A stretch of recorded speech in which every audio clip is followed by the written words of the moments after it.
මෙන්න උසාවිය අත්තේ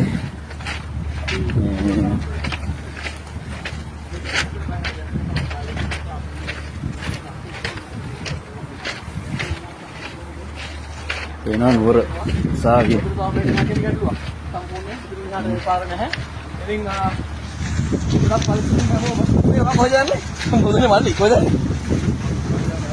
යන්න බෑමන්නේ පරිස්සමින් මම මේක බැලුවේ මම හිතුවා බලන්නවත් වෙනවා කියලා.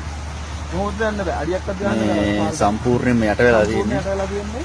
උසාවිය DSC කරලා බෝඩ් වෙන තිබුණා.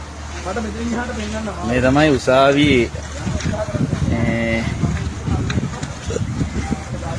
අඩි 10ක් 12ක් ඉස්සරහා ඉන්නේ.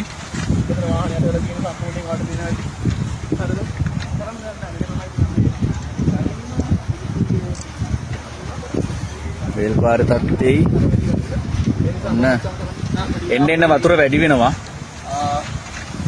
අපි අංග රෙට් එක. මොකද ඒක මට රැක්කෙන්න බෑ. කොහමරි අඩි 10කට ආසන්න ගානක් දැනට යට වෙලා ඉවරයි. 10ට වැඩි නේ රොෂන්යි. මේක බහින්න දවස් ගානක් යයි. කපාට මේක බහින්න එක ෂුවර්. ඒ නිසා ගොඩක් පරිස්සමින්